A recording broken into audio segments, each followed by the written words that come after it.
అంటే 20-30 ఏళ్ళుగా అమ్మకాలు కొనుగోళ్లు జరుగుతూ ఉన్నాయి. 30 ఏళ్ళుగా లేని ఇబ్బంది ఈ రాత్రికి రాత్రి ఎందుకు వచ్చింది అన్నదే సమస్య. 30 ఏళ్ళుగా రానటువంటి ఇబ్బందులు ఇప్పుడు ఎందుకు వచ్చినాయి? కొంతమంది మిత్రులు చెప్పారు 30% అడుగుతున్నారని, 50-50 అడుగుతున్నారని, సొప్పేస్తే పాలు ఇస్తుందని. ఇవన్నీ కూడా అందరికీ అర్థమవుతూ ఉన్నాయి. ఇంకా కొంతమంది మాట్లాడడం ఇష్టం లేక నాకు పేపర్లు ఇచ్చిపోయారు. ఇక్కడ వాళ్ళు ఏం చెప్తున్నారంటే, అంటే ఎట్లా జరుగుతుంది ప్రభుత్వంలో అని ఒక మిత్రుడు వెనక కూర్చొని పేపర్ ఇచ్చిపోయిండు. Budvel village survey number 282, 283 and 284. ఈ బుద్వేల్ విలేజ్లో 30 ఎకరాల భూమి, ఇది వాస్తవానికి 22A ఉంది. ఉండంగా కూడా ఇప్పుడు దాన్ని క్లియర్ చేసి ఆ ల్యాండ్ను రిజిస్ట్రేషన్ చేయడం జరిగింది అని చెప్పి ఇక్కడ ఇస్తున్నారు. This land is located besides the government ORR land. ఇది డైరెక్టర్ సర్వే సెటిల్మెంట్ మీద ఒత్తిడి తెచ్చి క్లియరెన్స్ ఇచ్చారు. దీంట్లో దాదాపు పెద్ద ఎత్తున కోట్లాది రూపాయల డబ్బులు చేతులు మారి ఈ 30 ఎకరాల బుద్వేల్లో ఈ ల్యాండ్ క్లియర్ చేసినారని చెప్పి ఒక మిత్రుడు వెనక నుంచి పేపర్ పంపించినారు. ఇంకొక మిత్రుడు ఇంకొకటి కూడా ఏది RR district Serilingampally survey number 20/1, ఇది కూడా అదేనా ఇంకోటి సర్వే నంబర్ 20/1. ఇందులో ఏం చెప్తున్నారంటే ఈ ప్రాపర్టీ 22A ఉందట. ఎస్ఏఎస్ ఇన్ఫ్రా జిఎన్ రావు గారు 22A ఉండగా 22A ఓపెన్ చేసిండ్రు, రిజిస్ట్రేషన్లు అన్నీ చేసిండ్రు.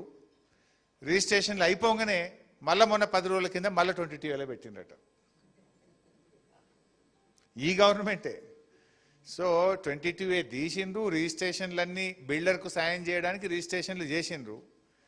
బిల్డర్ పని అయిపోయింది, మళ్ళీ వెంటనే 22A పెట్టిండట 10 రోజుల కింద.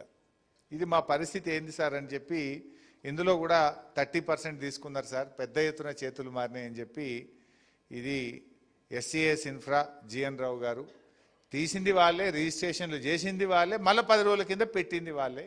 ఇది ఏం జరుగుతుంది అని చెప్పి ఒక మిత్రుడు పేపర్ ఇచ్చిండు. అట్లా ఇంకోటి కూడా ఏదో చెప్తున్నారు. సంగారెడ్డి దగ్గర శిల్పా మోహన్ రెడ్డి గారిదట 22A నుంచి తీసిండ్రు, రిజిస్ట్రేషన్లు చేసిండ్రు.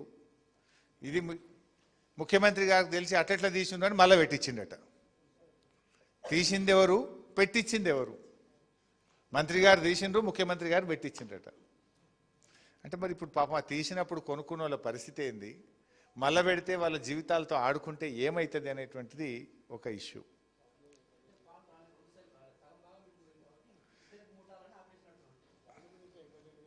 సరే, ఇప్పుడు అమీన్పూర్ది కూడా ఒక మిత్రుడు చెప్పింది, సుప్రీంకోర్టు జడ్జిమెంట్ వచ్చింది మాకు, TPR, Anand Nagar, KSR colony దాదాపు 500 ఇండ్లు ఇప్పుడు వాళ్ళన్నీ కూడా 22A పెట్టి కాలనీ వాళ్ళని ఇబ్బంది పెడుతుండ్రు అని చెప్తా ఉన్నారు.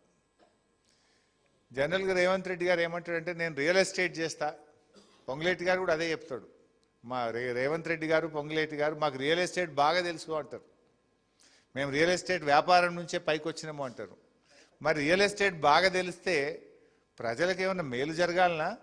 ప్రజల ఆస్తులను ఇట్లా కబ్జాలు పెట్టి 22A పెట్టి ప్రజల్ని వేధించడం జరగాలనా? పొంగులేటికి, రేవంత్ రెడ్డి గారికి రియల్ ఎస్టేట్ బాగా తెలుసుకోవచ్చు, కానీ బీఆర్ఎస్ నాయకులకు పోరాటాలు బాగా తెలుసు. ఎందుకంటే తెలంగాణ ఉద్యమంలో పోరాడి తెలంగాణ సాధనలో పాల్గొన్న వాళ్ళం మేము. నీకు రియల్ ఎస్టేట్ తెలిస్తే మాకు పోరాటాలు తెలుసు. నువ్వు 22A పెడితే దాన్ని ఎట్లా దించాలనో కూడా బీఆర్ఎస్ నాయకులకు తెలుసు. మేము ఇడిచిపెట్టే ప్రశ్నే లేదు. ఇలా వాళ్ళే ఆలోచించుకోవాలి, తక్షణమే ఈ సమస్యను పరిష్కరిస్తారా లేదు ప్రజల పాదాల కింద నలిగిపోతారా, ఇలా వాళ్ళు ఆలోచించుకోవాలి.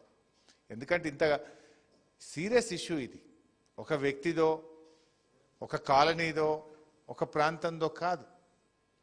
హైదరాబాద్ చుట్టూ కొన్ని లక్షల ఎకరాలు, లక్షలాది ప్రాపర్టీలను ఈరోజు 22A తెచ్చినారు. జోక్ ఏంటంటే మీరు గమనించి ఉంటారు, ఓ 10 రోజుల కింద పొంగులేటి శ్రీనివాసరెడ్డి గారు ప్రెస్ మీట్ పెట్టిండు. పెట్టి ఏమన్నాడు, మా ప్రభుత్వం వచ్చినాక ఒక్క ఎకరా కూడా మేము 22A పెట్టలేదు అన్నాడు. 10 రోజుల తర్వాత ఏమన్నాడు, నిన్నగాక మొన్న లేలే తప్పైంది, మా ఆఫీసర్లు తప్పు చేసిండ్రు, సారీ అంటుండ్రు. అంటే 10 రోజుల కింద పెట్టలేదంటివి, 10 రోజుల తర్వాత సారీ చెప్తివి. అంటే నువ్వు ఎంత డూప్లికేట్ మాటలు మాట్లాడుతున్నావు ఇవాళ ప్రజలకు అర్థమైతలేదా?